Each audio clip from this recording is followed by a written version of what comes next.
What is going on, everybody? It is Frank the Tank, and welcome to a rather special video, one that isn't about League. This one, as you can see based on the title of the video, it's a tournament video. It's one that I should have shown you guys a long time ago. This one's very much overdue, at least the way I see it, but I've held off on it for so long because putting it together is so time-consuming, and it led me to procrastinate as a result. Trust me, trying to sit behind a laptop for hours on end, trying to put together a video, especially the way I do it for you guys, you know, with the scoreboard and all these other edits, it's time consuming and it really gets to your head and gives you headaches, and you eventually start to lose your patience and you're like, I'm so done with this. So yeah, all that is the reason for why you guys are seeing this so much later, because this tournament video actually happened in like December, early December, I want to say, and here we are close to February already. So yeah, that's quite a long time. But anyway, I finally got it together and you guys are finally going to see my run in this tournament. So if any of you have ever stuck around my channel in the past 2 years or so, then you'll know from time to time I have done some small tournaments here and there. Those tournaments were known as 8 gamers. Pretty simple stuff. 8 games on 8 different pairs of lanes, and all those tournaments that I did that I participated in were all on the house shot. And this is basically the same thing. The only differences are instead of the house shot, we're actually going to be bowling on a challenge pattern for the first time. And for those of you who are just tuning in, yes, I've been bowling for about 4 years now, and I've never been on anything other than the house shot until this video which you are about to see. So this is going to be pretty interesting. And yeah, but everything else is the same. 8 games on 8 different pairs of lanes. We're going to be bowling on a challenge pattern. And the really cool thing about this tournament was that unlike the other 8 gamers where it's just 8 games and then that's it, go home, or wait out the results and then you can go home, this one, the top 5 will actually bowl in a step ladder. So that's pretty cool. I've never been in a tournament where there's actually a step ladder at the end of it. So that's pretty cool. But anyway, I know you guys are all probably curious already to know what the challenge pattern is. So here it is. So this challenge pattern, it's nothing too crazy. At least I know for any of you who have ever been on, like, you know, sports patterns and all that stuff, you'll probably know that this is not too much. This pattern is an element pattern in Kegel. It's chromium, 42 feet in length, 6.71 oil ratio, and the volume is 25.56 milliliters of oil. Compared to the house shot that they like to lay out here in this center of which I bowl at, it's like 22 milliliters of oil, so that much of a difference. And honestly, as soon as I found out what this pattern was, I immediately felt overwhelmed. I felt lost because, again, I've never been on a challenge pattern before, and I had no idea what I was, how to prep for this, what to take and what not to take. And me with the amount of experience I already have, and with what I know, the best thing I could do was pay attention to the number for the volume, 25 point whatever that was. And that led me to believe, I could be wrong here, but 25 is a very middle number. So that it obviously, for me, was like, okay, so this isn't like a heavy oil pattern, and it's not a light oil pattern either. It's a very middle type of pattern. So that I was able to like think, okay, now I know what to take and what I shouldn't. So I was able to build an arsenal off of that. It's not my best choices, but I did what I could with the, you know, I didn't necessarily ask anybody for help, which I probably should have. I did ask my friend Ivan for help because he has been on sports patterns before. So thank you, Ivan, for your help for that. At least some help is better than nothing. So yeah. I think that's really all I've got to say on this. So I guess let's see how I did on this challenge pattern for 8 games.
Alright, you guys, here we go. Morgan Hill Masters about to get underway here, but before I actually start rolling the clip, I feel like I should let you know about my tactic before this whole thing started in the 10 minutes of practice.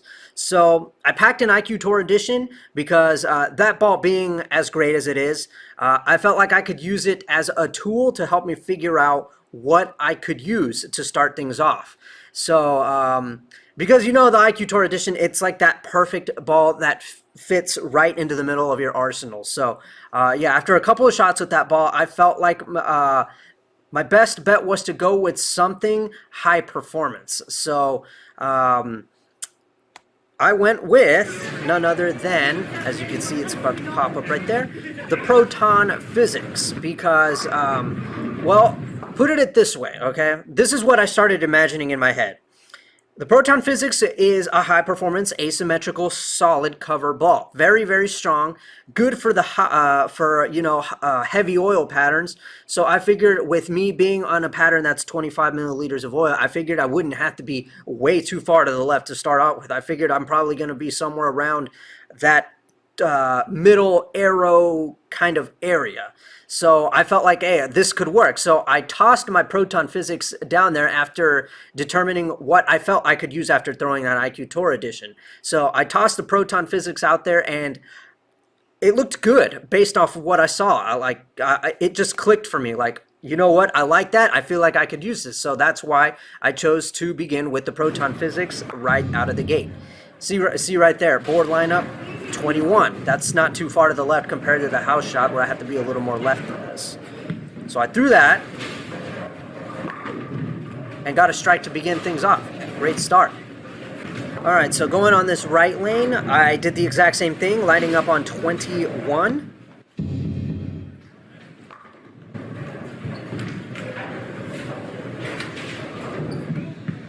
And unfortunately, I fell off balance, and I also got it left off of my hand, and it just went left all the way through. And I was lucky not to have split, leaving only the 3-6.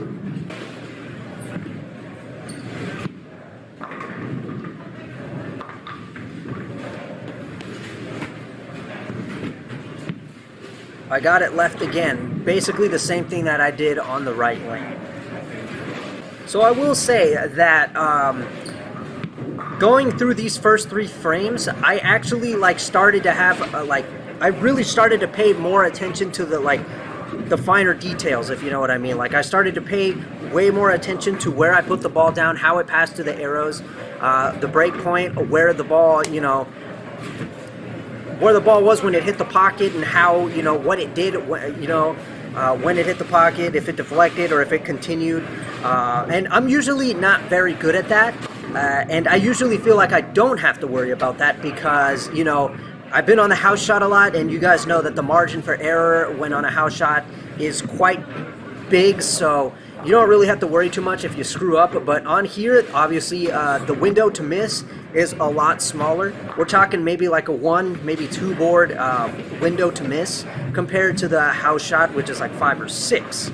So on here, I actually started to pay a lot more attention. So that was good training for me, honestly, because it's something that I clearly need to practice on if I want to get better, especially if I'm going to be bowling on challenge patterns, right? So,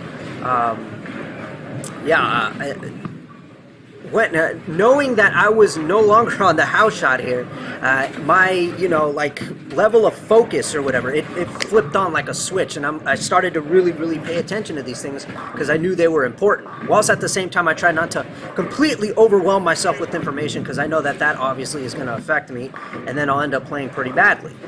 So on that 4th frame, I got the ball too far to the right, which is what led to what happened. And then the 5th frame was a great shot, as you guys just saw. And I don't know if I already explained what happened in that 3rd frame, but I got it left, again, just like I did in the 2nd frame, but I'm pretty sure I already said that. But anyway, going into the 6th frame, I got it too far right again. And as you can see there, that's one big difference with this chromium pattern compared to house shot. I guarantee you the ball would have returned a little bit more than that on house. Compared to this, you get no return. Once it goes to the right, it's gone. And you'll be lucky if you don't gutter either, because, you know, with these, with a lot of sports patterns or challenge patterns, whatever you want to call it, there is that oil that they put to the edges, so you're never going to get that ball to come back if you miss to the right. So that's what sucks. Like, you can see it a lot in the PBA too. Like, if you watch somebody miss to the right, that ball's never going to come back. You'll be extremely, extremely lucky if you're on a challenge pattern and you miss right and you don't gutter, because with that oil being on the right and the left parts of the lanes, you'll be lucky if that ball even like stays there. But yeah, with that one right there, let's see, the 8th, 7th frame, I felt like, from my point of view, that I got it too far to the right, although it didn't seem very far to the right like I did at those couple other times in the past frames.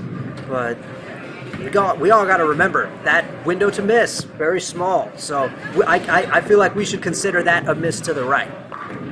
I gotta say, my spare shooting definitely was tested here, because obviously, me never being on sports pattern, you can expect for a struggle to ensue here. So yeah, my spare shooting definitely was tested. If you can't strike, you better make sure you at least can back it up with some spare shooting. Alright, so going into the 8th frame, I believe, with this shot, based on what I wrote down, great form. Yeah, so on that one right there, from what I saw when that ball rolled down the lane, I felt like it hit light, and I felt like I needed to get one board right of that 3rd arrow. See what I mean? Like, this is stuff that I don't mention to you guys in League Night because I don't pay as much attention. Here, I actually wrote that down because I saw it. I actually wrote down in my notes that I felt I needed to get one board to just one board to the right of 3rd arrow. You gotta be precise on this stuff. That's part of what makes you a better bowler. Gotta pay attention to these things. But at the same time, don't overwhelm yourself with too much information. I mean, how do you do that? I don't know. You gotta learn to figure that out yourself, I guess. I mean, I wouldn't really know how to explain that. How do you, like, not overwhelm yourself with so much information?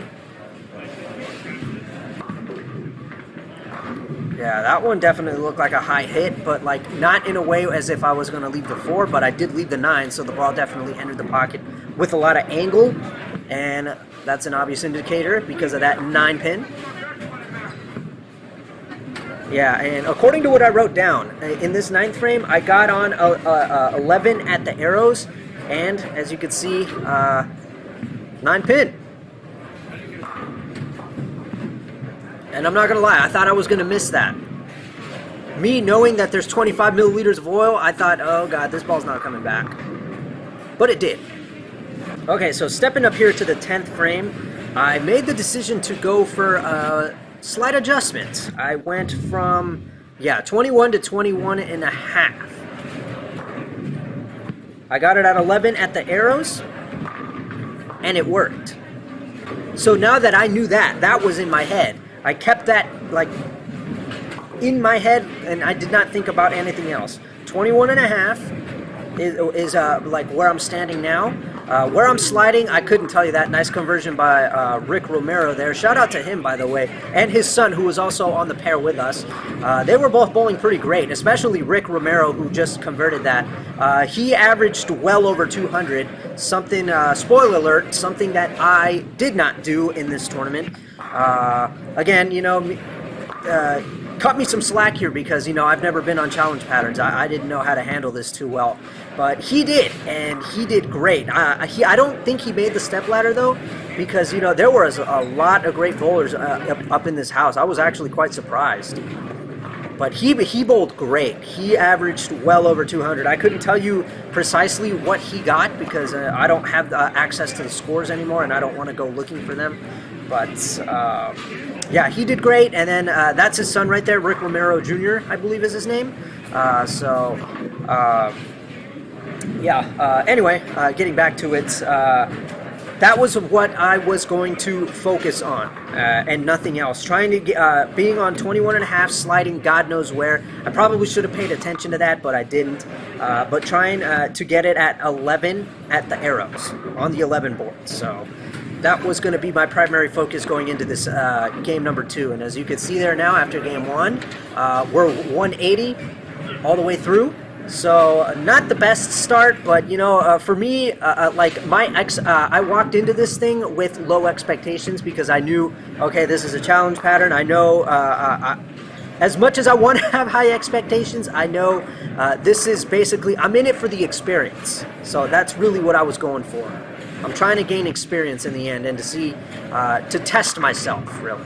So anyway, going into game 2 in that first frame, as you guys just saw, again, 21.5, 11 at the arrows. Felt like I got it 2 right, but it returned and struck.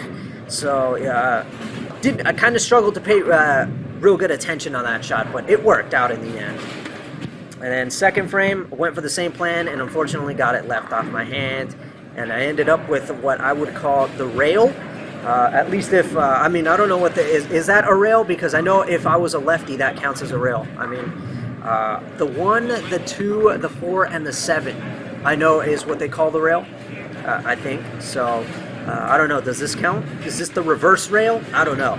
But if I was a lefty, that would definitely be what it's called.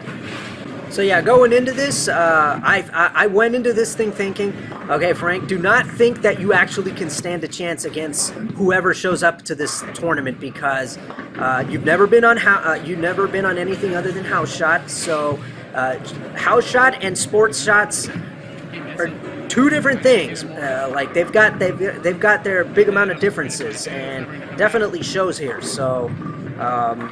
I don't know, like, have any of you ever tried the chromium pattern? How difficult is it, like, on a scale of 1 to 10? If you've ever been on it, tell me your experience on it, because for me, I didn't know what very much, like, I didn't really know what to do. I've never practiced on any sports patterns before. I've just been training on house shot, and I could only, you know, with, like I said, with what I know, with what I've researched, I use that and tried the best that I possibly could. But I'm not gonna lie, I mean, I'm glad that I had practiced my spares enough for this event at least, because if you've been seeing any of my recent videos lately, like my league stuff, I've been falling apart with my spare games. So I'm just glad that I was really able to back up these shots that I didn't strike with some spare shooting. That's definitely what kept me from having a really, really low average in this event. But there I go in the 4th frame. Fantastic shot right there. So yeah, quickly reviewing this, I don't know if I explained this, but in the 2nd frame I got it left off my hand. The 3rd frame I got it too far to the right. And clearly I'm doing that too much, too far to the right. And I couldn't tell you in great detail why I'm doing that, other than, you know, yeah, I honestly don't know. I can't tell you what I was thinking there. What led me to execute that shot to make it go far right like that. I don't know if it was fear of trying to, like, that I'm not getting it right enough, or if I don't want to miss to the left. I don't know. I couldn't tell you. So in that 5th frame, I forgot to mention, I felt like I noticed a bit of a dry spot already.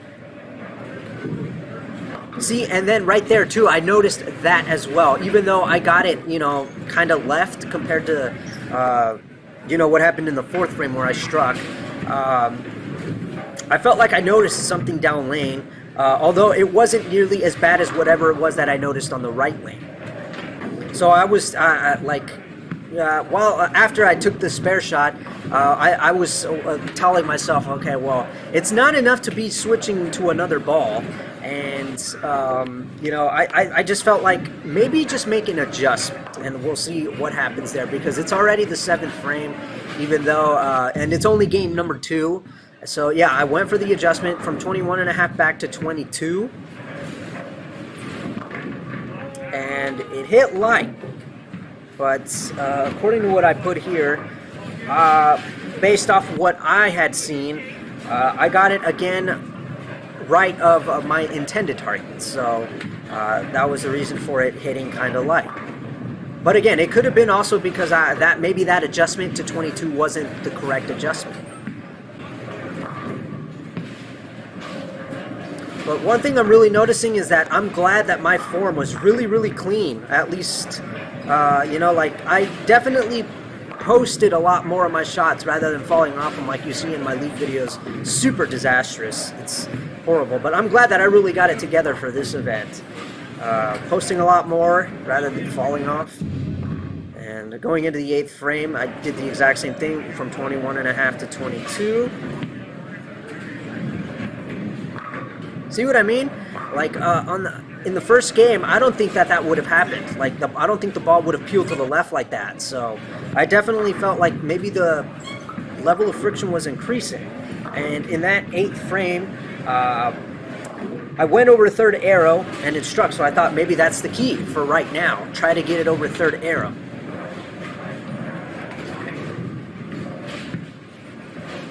So I tried doing the same thing. And it almost kind of worked. As you can see, 9-pin said hi yet again. Oh, and check this out right here. This is kind of a little embarrassing. Missed an easy spare. That's going to cost me. So, going into this one, I told myself, try your best to get it over 3rd arrow, and you know where your laydown area is. But I knew I had to be careful because it's not as simple as just getting it over 3rd arrow. You have to get it over 3rd arrow in a certain way. So I felt that one was okay, but then noticing that, I thought, oh, great. And then I remember I wrote down that I felt like that first shot, it did kind of go over 3rd arrow, but I sent it right. I sent it over 3rd arrow going way too far to the right of the lane, if you know what I mean. You see what I mean? Like, it's not as simple as just doing this and that, you know? You have to send it down the correct path. You could still get the laydown area and get it to pass over the arrows, but you still have to do it the right way. You still have to send it down the correct path, if that makes any sense. You see, like, watch, hold on. Let me kind of explain this. I'm not good at explaining it, but I know that probably was confusing. So, that shot, right, it hit kind of light. I put it on the correct laydown area from what I saw. It went over the 3rd arrow like I wanted it to, at least from what I saw, but it went way more this way. So, but the thing was is that, and you could tell because it hit light, right? So my thing is that I laid it down where I wanted it to, went over the 3rd arrow, but I sent it down the wrong path on my laydown area over 3rd arrow. What I was really supposed to do was put it on the correct laydown point, which I did, and then over 3rd arrow like I did, but more left and not that way. See what I mean? It's not as simple as just putting it down where you want and sending it over the correct arrow. At least that's the way I see it. This stuff is really, really tough.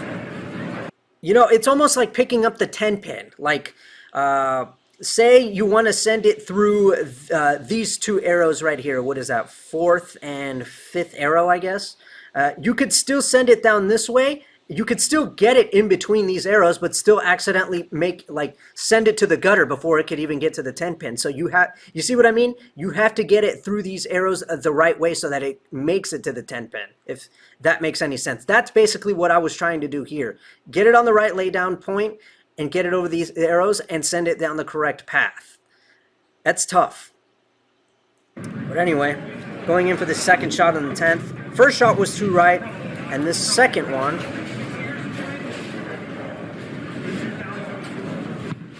was left. And I went Brooklyn and I struck, didn't deserve it, but I ended up finishing with the 173.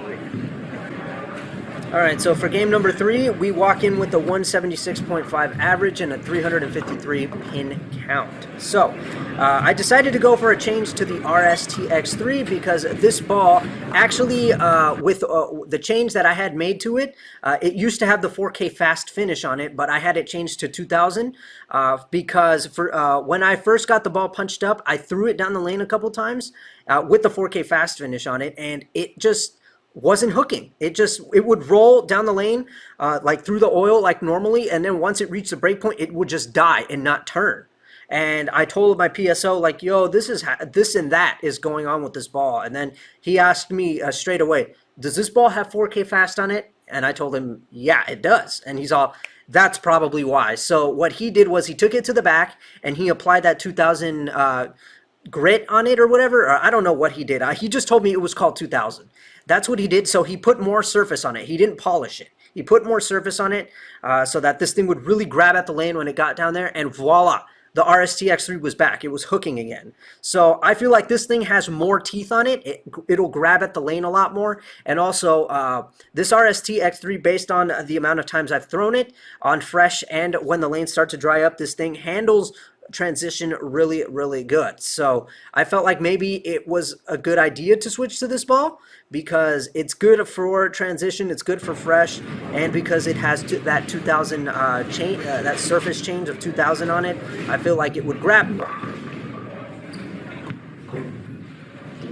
See what I mean? You could already tell if you really focus on that. It looked like it already wanted to start grabbing at the lane. Take a look at this again. So on the left lane, I went for board 22 to line up.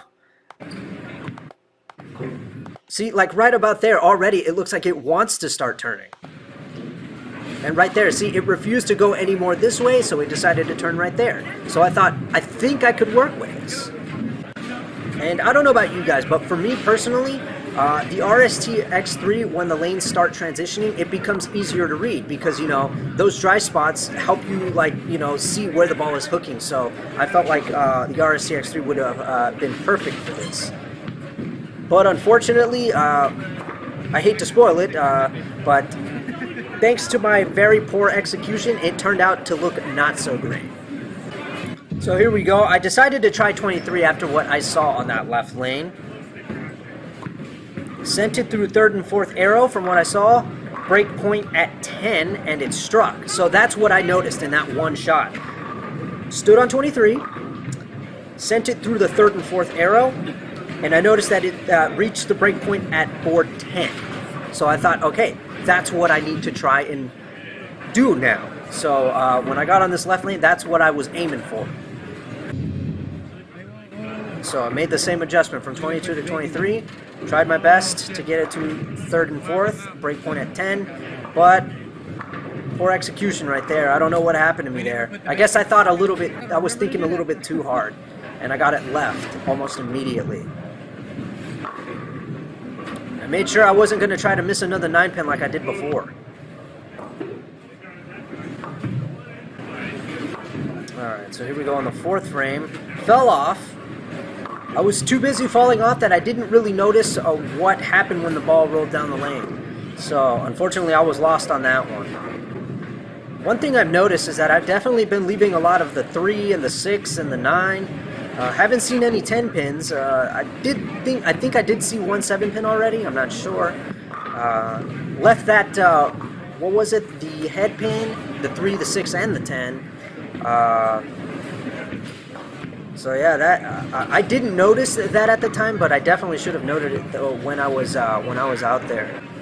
All right, so here we go on the fifth frame. Camera got knocked over just a little bit, but luckily, and not too much to where you can't see anything. So great form, but unfortunately, based off of what I saw, I felt that ball was slightly to the left, and the obvious indicator of that would be how where the ball went when it got to the pins, right through the nose, and I end up leaving the big 4.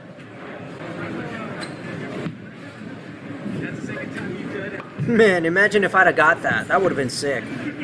But then again, one thing about the big 4 in the Greek church is even if you do manage to place that ball perfectly in between the 4 and the 7, or if you're going for the 6 and the 10, there's no guarantee that that pin will slide over and knock out everything. It's happened to me plenty of times. I've never converted the big 4, but I have converted the Greek church once. But here we go with the 6th frame, and I got that ball too far right, especially way far down there, so that was incorrect. And another thing that I was also trying to pay attention to, and actually look, we both left the washout. That's interesting. Oh, imagine if something would have bounced out right there to take out that 10. That would have been nice. But I don't remember that this Rick Romero Jr., I don't know if he converted his. I wasn't paying attention to that. I think we both missed it. But anyway, yeah, another thing that I was also trying to keep in mind of was the people to in the pair to the right of us, because obviously they're bowling on that pair, and we would finish before them. So I would watch them to see how their ball is reacting on the pattern, and that would give me an idea of what I need to be aware of and like what I need to watch out for. So I feel like that's a very important thing that you all should do as well. If you don't do this, is if you're bowling in a tournament where you have to, you know, cross from pair to pair, definitely look at what other people are using. Watch out for anybody who's using urethane, that's for sure. Definitely look at the people who are on the pair to the right of you, because that's where you move. You always move to the right, you never move left. See how their balls are reacting, see what they're using, and it'll probably give you an idea so that you're better prepared going into the next game. Alright, so here we go in the 8th frame, and through this shot I noticed that there's definitely some friction down there, because great form. That, right there. I felt like I got that one too far to the right, but the ball returned. Part of that reason being that I felt like it was getting a little dry down lane, and also, well, like I said, this ball has some teeth on it now. It has that 2000 finish on it. It doesn't have that 4K fast on it. So, I don't know which one is more surface, 4K fast or 2000. I think 2000 is honestly more surface. So, and then this ball being an asymmetrical, so I feel like that definitely helped with it. Yeah, that one was left. And I was lucky that that ball held enough like it did. That should have technically gone through the nose, probably split. Luckily, I only leave the 4-7.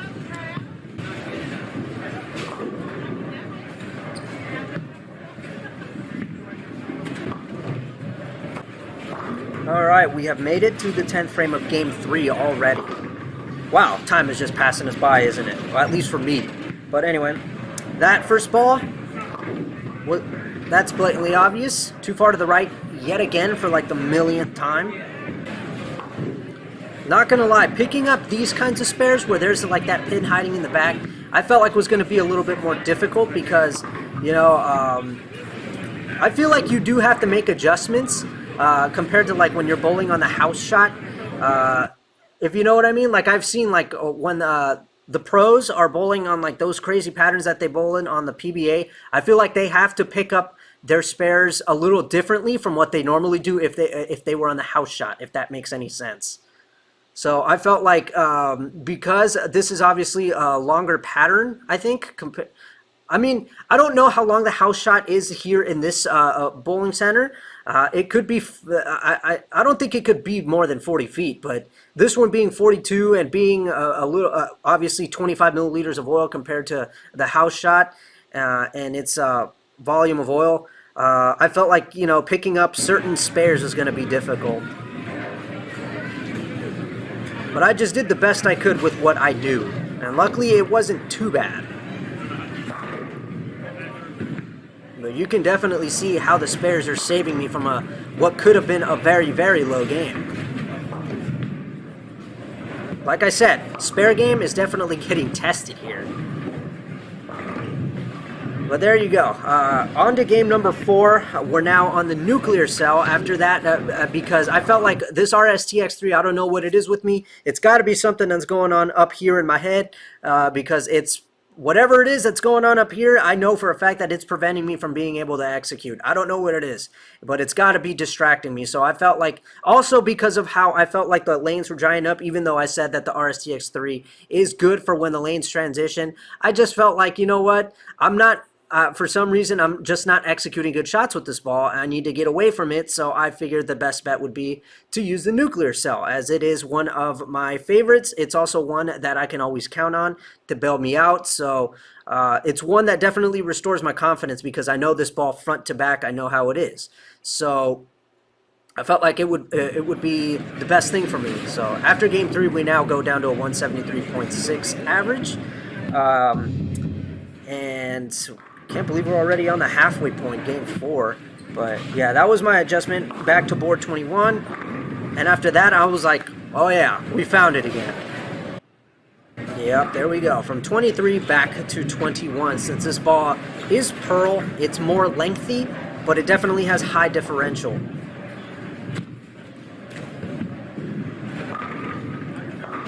Oh, man. Was really hoping that that pin would have come across to take out that 9, but couldn't have it all. So yeah, that pearl cover that they put on this nuclear cell definitely saves it from looking too aggressive. And you can tell because I believe the differential on this nuclear cell, it's quite high. It's 0.056 if I'm not mistaken. So that would make it, I believe, the second highest differential in everything that I own out of every ball. This ball, I think, has the second highest differential. The first being the dark code with, I think it has 0.058, which is insane. But, you know, this ball having the amount of length to it with the cover also that is on it, that makes it look like it's not quite that aggressive. So, yeah, another example of how cover stock really makes the difference here. So anyway, after what happened in that second frame, left a target, and it held, but not enough to strike. Luckily, I didn't split again. Once you split, it's over. And yeah, in the third frame, it left again, and then here we go in the fourth. And I do believe, based off, let me see, what does it say? Yeah, the shot. You see that? Ball doesn't really want to, you know, grab at anything. It just wants to roll all the way down there, and not really like if it were like hydroplaning or something. But I felt like that's what I needed, because I know now, we all have to remember, tons of people are bowling on these pairs now. The lanes will start to dry up a lot quicker, but not too quick, because remember, again, 25 milliliters of oil. This ain't no house shot. So yeah, from keeping that in mind, I knew I wasn't going to have to make big moves, but I felt like the need for a pearl ball was definitely right now, you know. Felt like it was a good time for it. And this ball, I felt, was giving me the best look for whatever was on this pair. So yeah, with that fifth frame, I felt like there was some kind of spot right there that was making the ball hook early. It was a big dry spot, at least from what I saw, because you guys could see the ball hooked kind of early too. And I got it to that spot kind of early. Whatever that mysterious little spot is down there. Going past the halfway point of game number 4. See what I mean? That ball, I didn't get it too far to the right.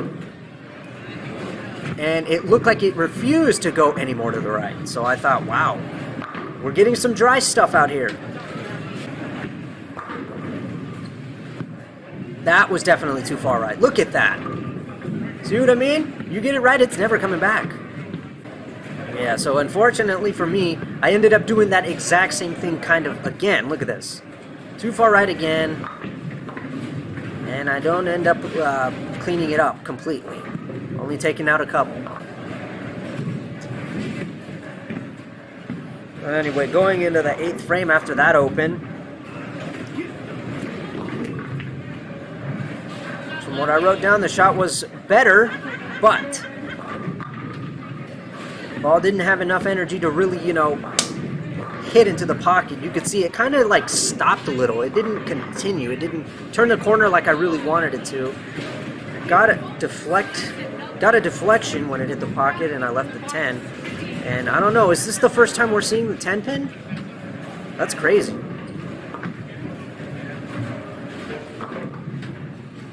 But I picked it up like it was first grade stuff. But I kid you not, I was nervous about it, because I didn't get the chance to practice any 10 pins in the 10 minutes of practice either. So I didn't know how I was going to be dealing with that. That was left. Way too obvious. That shot was left all of the way through. It wasn't the kind of thing where I got it to the right kind of early and then it went Brooklyn. Yeah, well, unfortunately, I did miss it.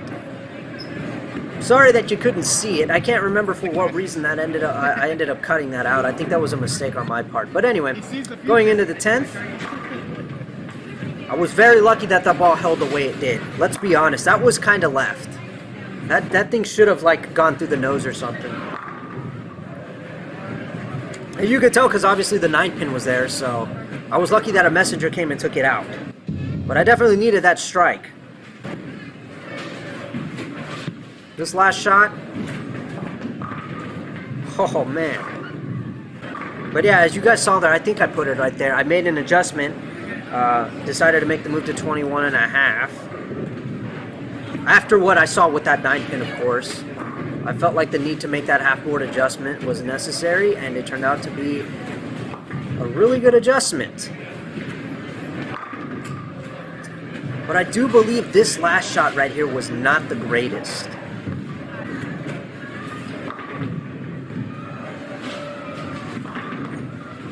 It was okay. It wasn't great. I could tell based off how the ball, how it left my hand and how I fell off balance. Again, I felt like it was lucky that it held all the way there. But anyway, we finished that one off with the 177, which gives us a pin count of 698, and we now have a 174.5 average. So the struggle is real. If any of you guys were expecting a video where I get like 200 plus average, forget it. The struggle was real. But anyway, I continued with the nuclear cell, fell off balance, but man, I got a really good pocket hit there. But yeah, after that really good adjustment that I made with the 21.5, I decided to stick with it here. On both the left and the right. I'll tell you, it was looking really, really nice. I felt like I found something and I was going to stick with it the best that I could. So this next shot here, I was actually kind of caught by surprise. Check this out. Looks good, right? Suddenly went into the nose. Just when I thought everything was going to start going well, that big four comes to ruin it all.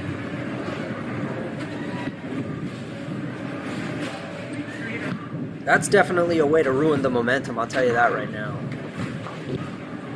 Alright, so on this shot here,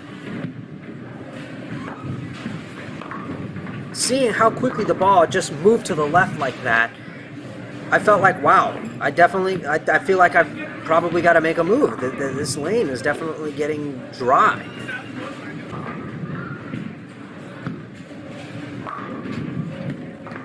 I ain't missing another 9-pin, no sir. And there we go for another board adjustment from 21.5 to 22 after noticing how quickly the ball is turning the corner and where. And then that happened. Now, it did strike, but immediately I thought to myself, that wasn't very convincing. I saw the way it hit the pocket, it didn't continue. It deflected and immediately went to the right, like towards the 3-6 area. But I felt like it was something that I needed to do because of what I saw the last 3 and 4, the 3rd and 4th frame. See, that's when I realized I found it. I found it again. I lost it for the 3rd and 4th frame, but I found it again.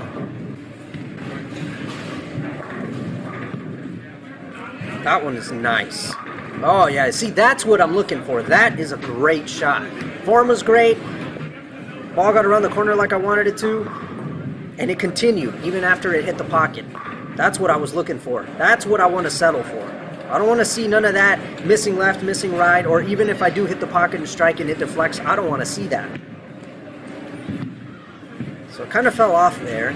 Sent the ball kind of slow down the lane. And as a result, I gave it too much time there. And I end up leaving what I believe could either be the 6-pin or the 9-pin. I can't really tell from here. Could be the 6. Based off of where the amount of space that I see right there to the right, between the where the gutter is and all that, I think that's the 6-pin.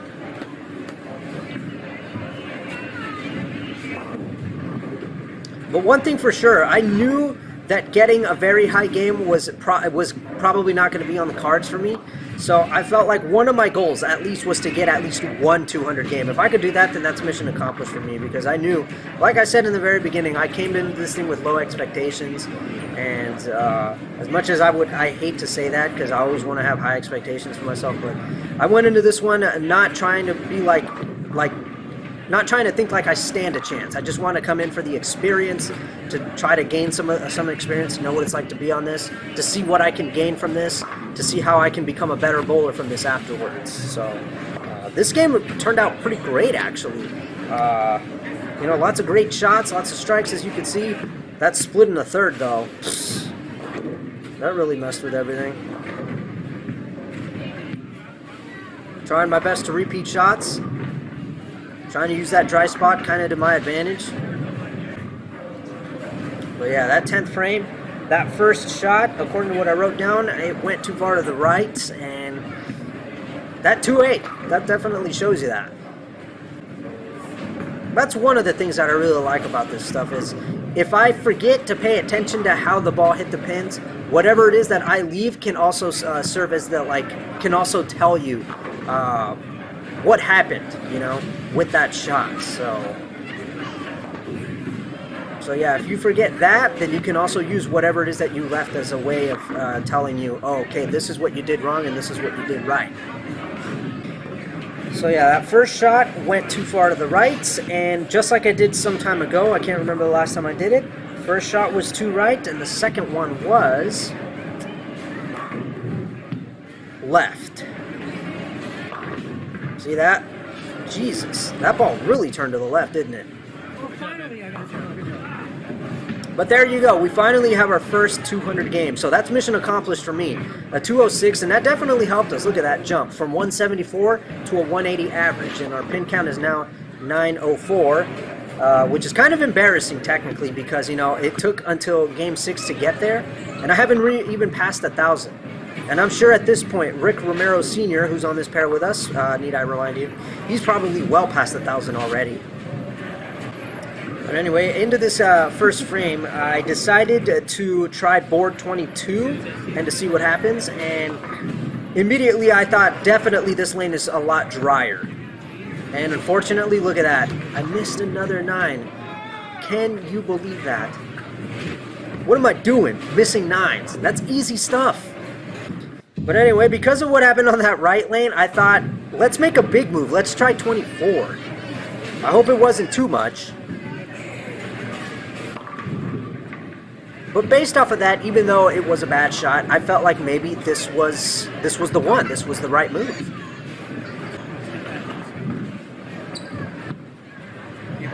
And I don't remember the last time I saw the 3-6-10. I feel like this is the first time I'm seeing it. If it is, then wow. That took a long time, huh? Going into this third frame.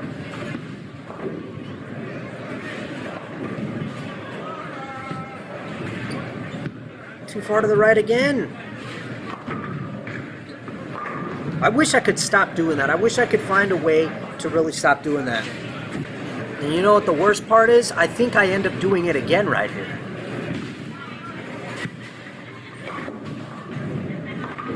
Or maybe not. Alright, so fourth frame. And I think I end up doing the one thing that I said I wanted to stop doing. Too far to the right. Look at that. Ball doesn't even want to come back at all. So again, spare shooting is really getting tested here. But I'm glad that I was able to deal with it. I mean, I can only imagine how much lower my average would be right now if I didn't know how to handle all this spare stuff. And if I hadn't practiced my spares enough.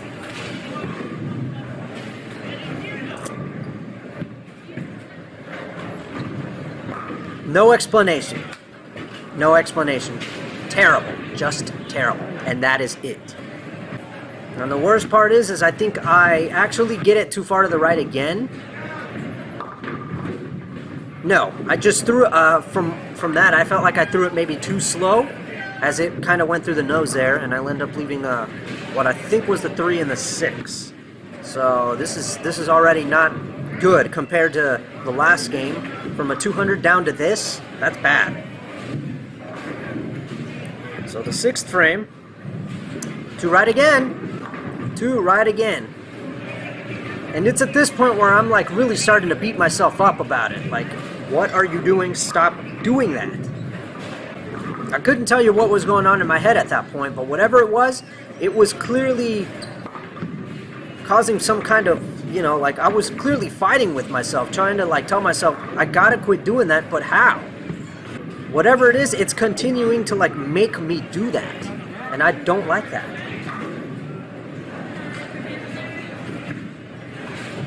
And then on this 7th frame, I noticed something. So finally a decent shot, right?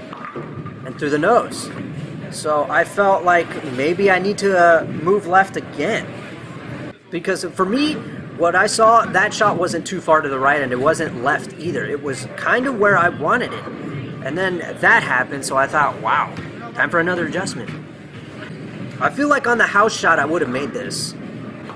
See that? The ball just continued going straight. Didn't even curve a little bit. Whereas on the house shot, I noticed spare ball is curved just a little bit. I feel like if the house shot was laid out, I would have made that.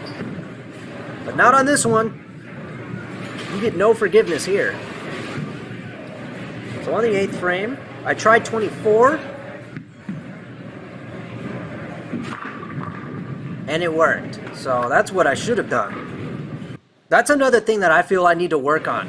Is, you know, being able to notice these things, but also being able to make the adjustment quicker. Because I feel like it took me till how long now to realize I need to move to the left? It took me how many shots? I can't do that. That's sacrificing way too many frames. You got to be able to know what to do, when to do it.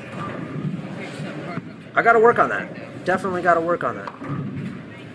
Got to know when something goes wrong immediately. You got to know how to handle that situation. Clearly in this game 6, I'm showing lack of all of that.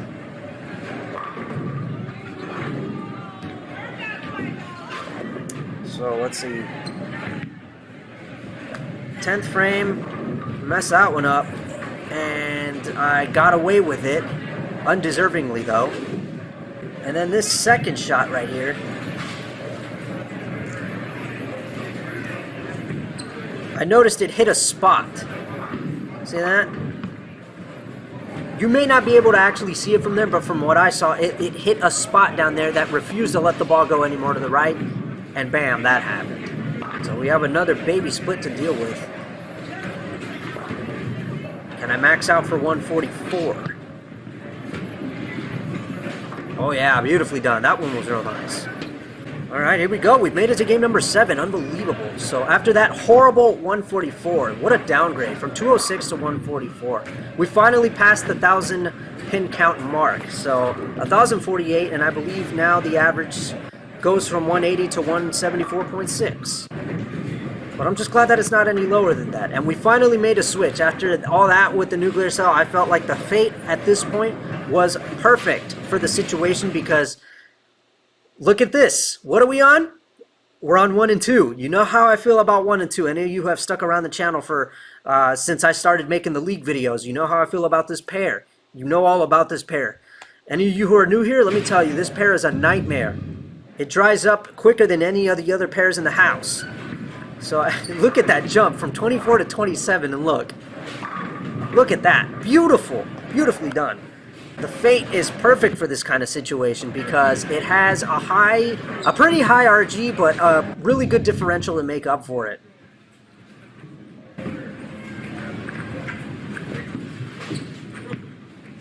So that one I messed up right there. Let the ball just completely fall off my hand, and it ended up going towards the 3-6 area. And I've talked a lot about this fade already, I think in like the past 2 videos or something, I'm not sure. But in one of my league videos, I definitely talked quite a bit about this ball. And here I feel it's perfect to show you why this ball is good, not just on the fresh, but even better when the lanes start transitioning. So obviously we're on game number 7 now, and surely the lanes are getting pretty dry now. And this ball, on fresh, it looks like a very weak bowling ball, like something really, really lengthy and very clean around the corner, not too quick. And then when the lanes get really dry, this thing turns into like, as you can see there, beautiful, really nice. It turns into like a very, like a dart code, but like if the dart code were I don't even know how to explain it. It just turns into a dart code, but a much weaker dart code, which is really nice. See that? Like it doesn't turn the corner as nearly as aggressive as this Fate. It doesn't turn the corner nearly as aggressive, but it just, I don't know. It becomes easier to read what it's doing. You know, it totally like ignores those dry spots. That's what I really like.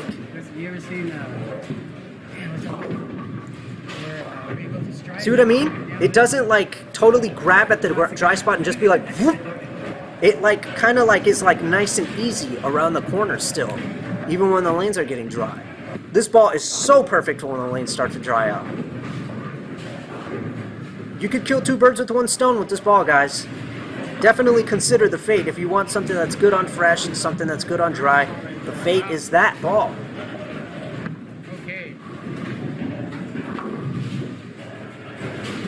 But I will say, the Fate with the first couple games out of the box, after you've gotten it punched up, it's gonna, you need to get like at least a dozen or so games on this ball. It's gonna be super weak when it's on the fresh, that's for sure.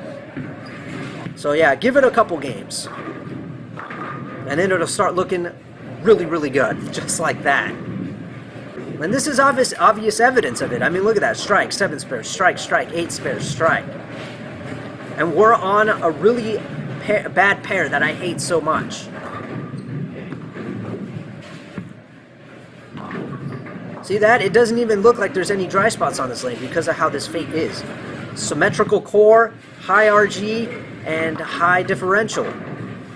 Yeah, 2.52 RG, 0.53 differential, which is the highest differential in the Belmo Storm collab line.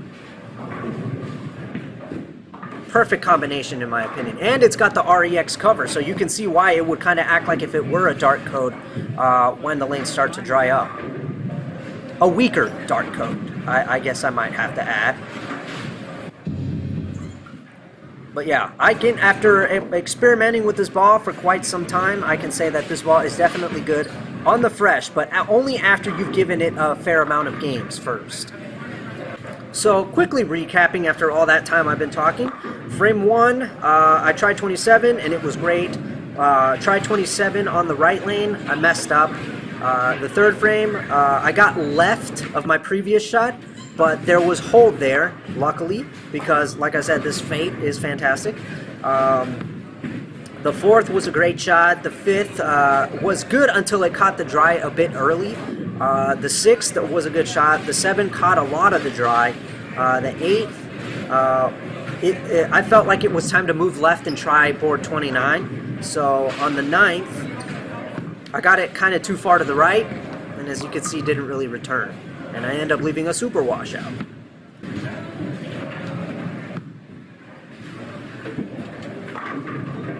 Great shot by Rick Romero there. This guy's been on fire. It was honestly impressive to watch him bowl. Meanwhile, tried going for the super washout the way I usually do, and I got it. One thing that sucks about the super washout is even if you go for that small space right in between, there's no guarantee that you'll pick it up. But that's how I do it. I feel like it's a much better guarantee of picking it up if you go for it that way. But anyway, going into the 10th frame.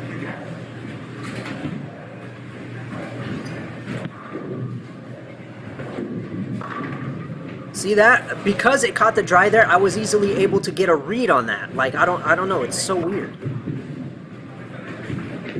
Because of how this ball handles those dry spots, it becomes easier to read. It doesn't overhook. It doesn't like, you know, for me at least, it looks like it doesn't lose its energy. It reacts perfectly to those dry spots. And because of that, the Fate is in my bag for League every week now.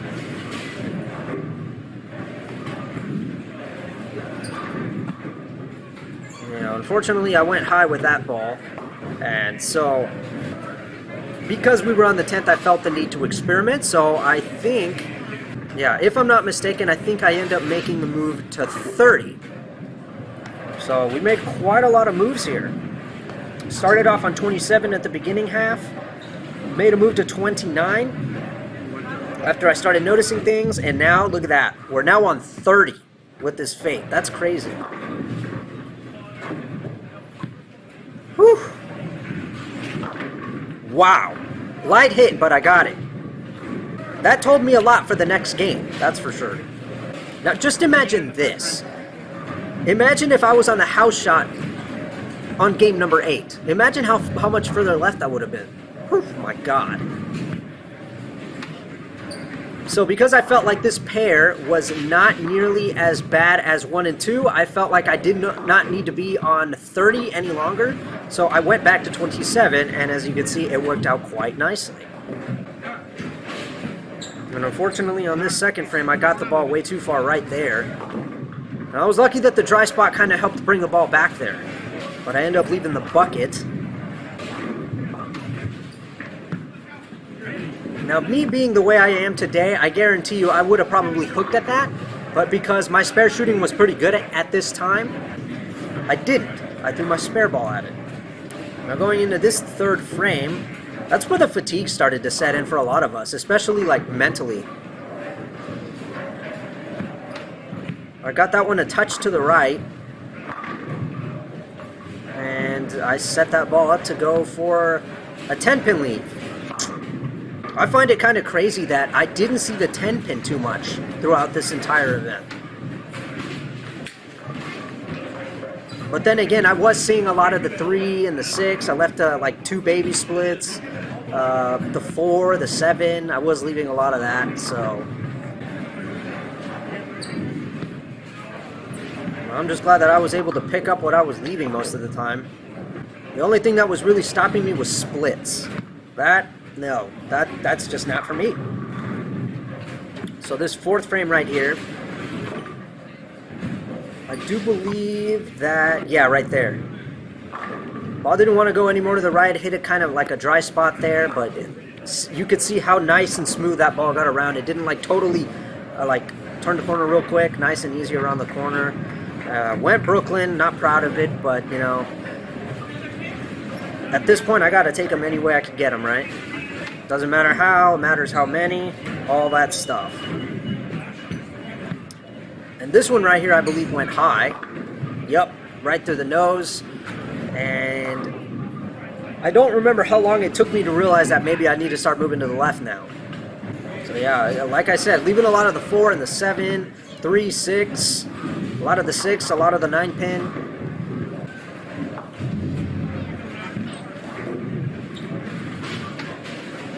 Yeah, there it is. There's the adjustment from 27 to 30, and here's how it played out. Oh man. Would you believe that I actually, like, usually at this point of the event, I would start to feel not only the fatigue, but I would also start thinking, man, I'm so done with this. I'm tired. I want to go home. I'm getting kind of bored.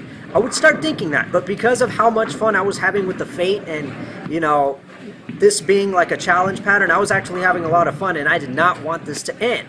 But unfortunately, we are close to the end. 8th game, 6th frame. I was just having way too much fun.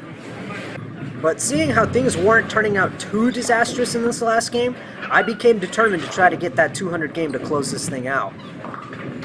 So I tried my best to nail the shot that I wanted, and as you can see there, hit very, very, very light, and somehow, I think that was the 2-pin that fell last. So I got very lucky there. Alright, there's the adjustment from 30 to 31. Let's see how it plays out.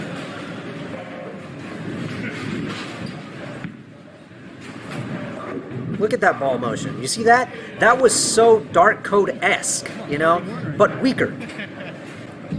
Alright, final 2 frames. And here, because I felt that whatever was happening on the left lane was not happening on the right, I felt the need to only try for whatever that was. I think, I don't know, was that from 30 to 29? I didn't read that. But anyway, that ended up happening. I ended up leaving a 3-6 for like the billionth time.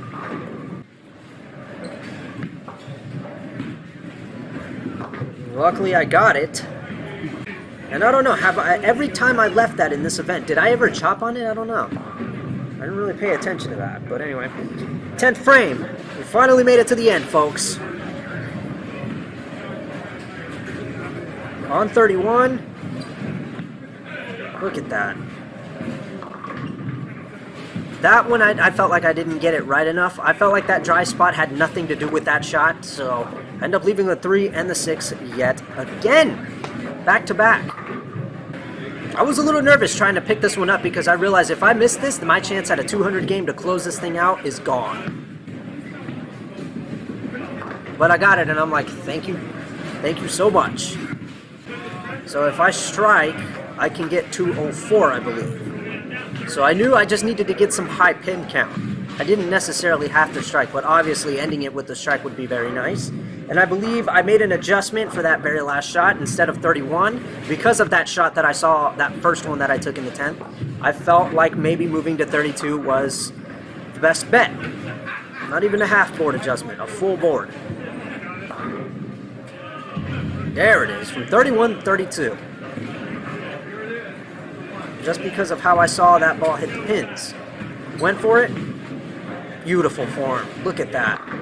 That is how you close that out. Beautifully done. 204. Mission accomplished. A 200 game to close it out. Alright, you guys, so that was my run in the Morgan Hill Masters. Not that great, technically, but I really don't care how I did because I went there for the experience. I wanted to see what I could gain from this and to see what basically what I would learn from this and just to see how I do. And I honestly, if I had to give myself a grade, I'd probably give myself like a C+, because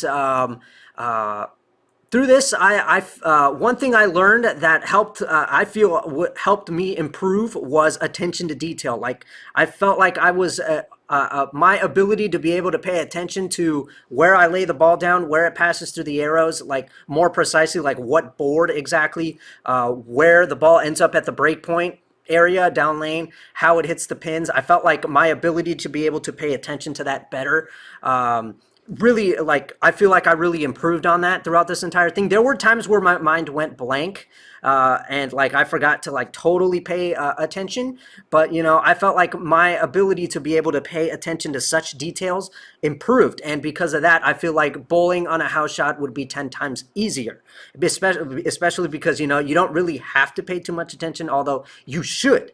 I only say that because obviously, you can miss by a ton, because, the window to miss on house shot is way easier compared to challenge patterns. But anyway, yeah, that's one of the big things that I learned. And also probably one of the things that I probably feel I should improve on is, trying not to make so many ball changes. I feel like, I don't know, I feel like the arsenal that I brought to this probably could have been better. I feel like there was probably room for improvement, but at that time I felt like it was good enough for me. Again, it's only my first time on a challenge pattern, and I didn't really ask for help, for anybody. And I only asked one person, my friend Ivan. I only asked him for help. He has experience, but I felt like I should have asked around a lot more. I felt like I should have done that, but I didn't. But yeah, overall, it was really fun. I really liked it. I'm glad that my spare shooting didn't totally flop. I'm glad that it, really, I felt like it was pretty up to par. I missed a couple of 9 pins, which was obviously unacceptable, but apart from that, I picked up everything that I left. Splits, nothing I could do about that. Missing a lot of left and missing a lot of right. Definitely got to work on that, especially whatever's going on up here. Definitely got to, whatever's going on up here definitely affected my shot making too. It played a part in that. Overall, I think C+ is probably a good grade for me because obviously 180 average for it being my first time. I mean, it's not really I know it's not really much because I have been bowling for 4 years now. You'd think with all that time I probably would have done better, but there's only so much that I have done. There's only so much that I know, so much that I've researched. But yeah, anyway, that's how we do with that. And by the end of it, my pin count was 1446. with a 180 average points, yeah, 180.75. So not bad, but not great. Maybe the next time that I bowl on a challenge pattern or I do one of these events, I'll probably be able to do better than that. I hope, at least with what I know now and what I felt, um, there were things there, like I said, that's the one thing that I really look forward to at the end of an event is what I learned, what I could have done better, and how I feel like the next time I do this, I'll definitely feel like I'll do better. So that's one of the things that I really like at the when an event concludes. So there we go. That's my run, and hope you guys enjoyed that. And yeah, now. I look forward to whatever happens next. And one thing's for sure is back to the league stuff, and I hope that I'll be able to crush that. But one thing's for sure, spoiler alert again, the next 2 weeks of league, I already have them filmed and ready to go. I still have to put the finishing touches on it, like my commentary and all that, but they really were not good. They were quite a disaster. There's some moments in there that I'm really not proud of that you guys are going to see. So I'm just warning you guys ahead of that. But anyway, that's it. And I will catch you guys in the next set of videos. So peace out. Thank you very much for watching.